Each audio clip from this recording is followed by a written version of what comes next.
WhiskyJason here, whiskey from the viewpoint of an American over here in Germany, tasting often rare and exotic whiskeys.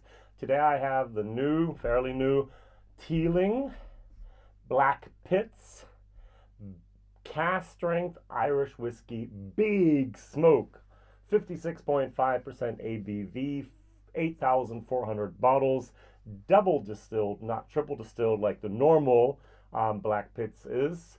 No Zaltan finish, but rather exclusively matured in bourbon barrels. All right, Whiskybase number 220166. I'm kind of looking forward to this. Now, I have a whiskey podcast called Irish Whiskey News Deutschland, Germany.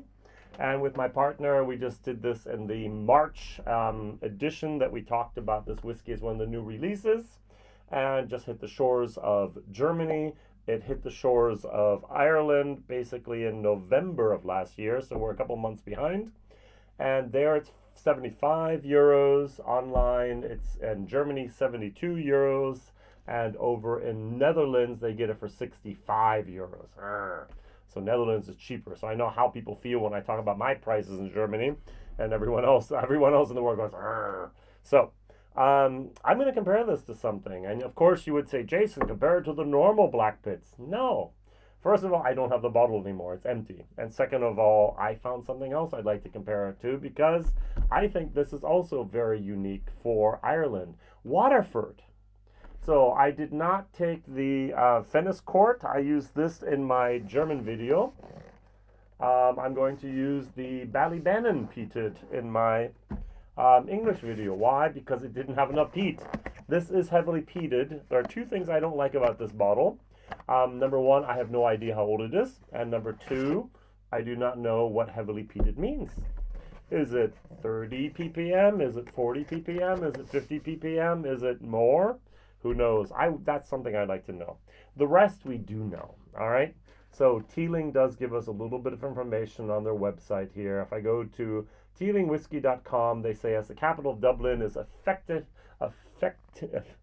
affectionately, wow, Jason, known as the Big Smoke. Never heard that before. Has anyone ever heard Dublin been called the Big Smoke? They've gotten rid of almost all of industry out of there. Okay, was affectionately known as, maybe, all right?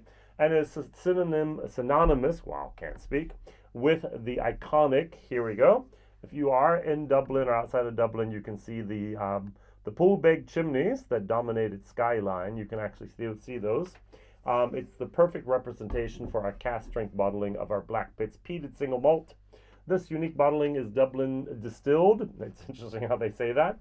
At the Teeling Whiskey Distillery, matured exclusively in ex-bourbon cask before being bottled at 56.5% with no chill filtration. Dear Teeling, why don't you say natural color as well?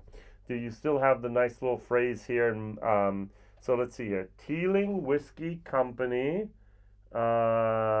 Newmarket, Dublin, Ireland, reborn 2012. Nowhere do you say non-chilled filtered. And you used to have, what do you used to have? It used to be called, do I have a Teeling here? Here. So what do they call that here, the Teeling? They used to say non-chilled filtered and not natural coloring. What was the word they would always use that always made me angry? I can't find it. I can't find another Teeling here that says it. They would use a weird phrase which meant nothing to me, but that's all right. With no chill filtration, natural color. Just one little word. All right, and natural, 3 words. Sorry. This creates a truly unique taste of savory barbecue smoke, interesting, fresh fruits, and maple syrup with sweetness, creating an unconventional Irish whiskey of true character. Now this over here, they buy malted barley from Scotland, bring it to Dublin, and distill it. Fine. Connemara has been doing that for a decade or so.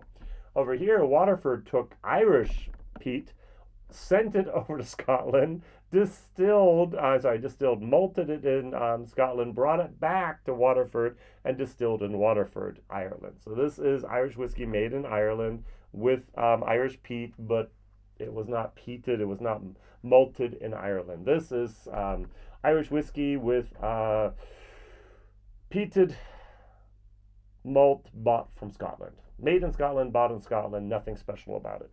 All right, but it is special that we are now have more and more distilleries in Ireland making peated whiskey. I think of Sleek Leaf up in the north there. I think of Teeling. I think of Waterford and many, many others as well. I'm not a peat head, all right? So everything I say now reflects that fact that I'm never going to gravitate voluntarily to this bottle, pour something in my glass, and enjoy it. This is something I'm doing as a review because I think this whiskey is interesting and I wanted to talk about it. All right. So on the nose. Now, this is, I think it's Lagavulin. All right. So this is something that I could put in a blind set of 6 island cask strength whiskeys, smuggle that in there, and just let the people try it. I don't even think anyone would say that that's not from Islay. I would think most people or all people would just go, okay, that's interesting. That's a bourbon, matured, cask strength, Islay single malt.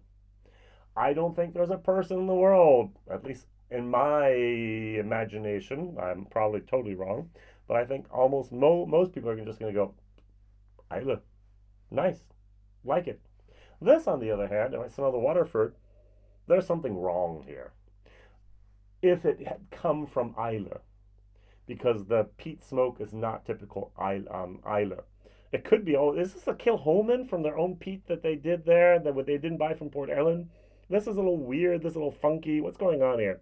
There's even a little bit of that typical peat from Belgium. For example, a lot of distillers in Germany for a while, or still some use Belgium peated malt. And it always has that burnt rubber moment, as if you had tires in the street and you did a burnout, and that burnout smoke is what you get here. I'm getting that a little bit. And the composition of peat is so important for the smoke that it sets off, and how wet the peat is, and how long you do it, and all these different factors. Just like where you have your cuts, just like where you store the barrels in the rick house, there are so many different factors that can highly affect your whiskeys.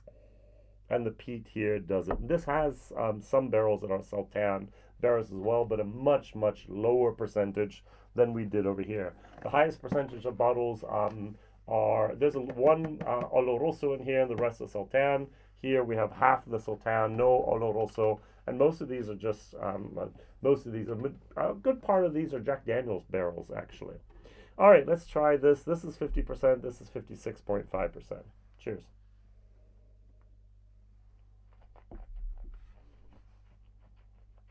Mm-hmm.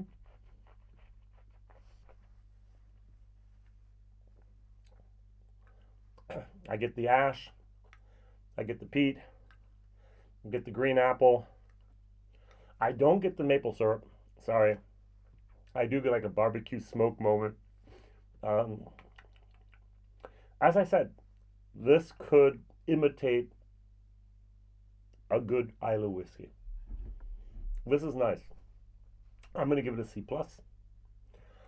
Me, an anti-peat head, gives a Irish peated whiskey a C plus. That's not record breaking, but it is news. All right. There is a sweetness there. It says on the tasting notes that on the nose we have distinct bonfire, smoky earthiness with underlying hints of orchard fruit and maple syrup. Charred apple and pear fruit notes are interwoven with vibrant peat smoke and salt and lavender. I don't get any lavender whatsoever. I do get a little bit of maritime saltiness going on there. And the finish is a dry wood spice fades to a long, smoky, savory finish. It is a nice finish. So it's like, okay, and then it goes actually up. That up is the one that goes down is the ash. Also here is a little bit of the ash, and then it's just like, oh, that's nice. I can understand what people are saying about the maple syrup, but it's not a maple syrup, it's a corn syrup. All right, so in my opinion, but that's all right. There's a nice, it's a honey moment at the end. This is fairly nice. I can actually enjoy this. Well done. Tell me the age. Tell me the ppm, either of the barley or of the distillate, like they do with Alashe Bay. I would make my day. Other than that, it's very good. C plus value for money, €72.90 is for me too expensive for what you're getting for product here. It is cask strength, it is peated, it is Irish, it is unique, it is different. I'm going to give it a C minus minus. All right. On a bad day, I'm going to give it a D plus for the 7. I'm going to have a D plus, C minus. All right. But if you love Irish whiskey and you like or love peat, this is a must to at least try. Find a sample. Go to a trade fair. Go to a bar. If the bar does not have it, ask it for it, and say, "I'll come back in 2 weeks. I hope you have it. I'll give my buddies here 3 or 4 drams. It's worth your time to get it." Do that. Try it before you buy it, but please try it. This is so much better, personal opinion, than the normal Blackpitts with a Sultan finish. I never could really like that. That was a little bit of my whiskey. Might have been a day that I did not want to drink peat at all, but that's that. Going over here to the Bannon, sorry. As I said, a little funky on the nose.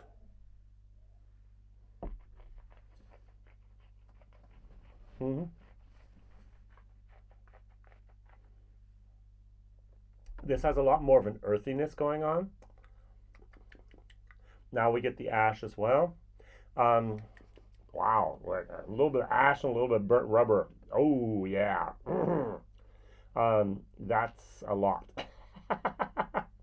So I think Ned wrote down here, soft peat, don't agree. Almonds, crisp, lavender, honey, reminds me of a seaside escape, driftwood, fire smoke, green apples, padron peppers, a salt crust, a morning walk on a fresh day. It's all in the nose for him.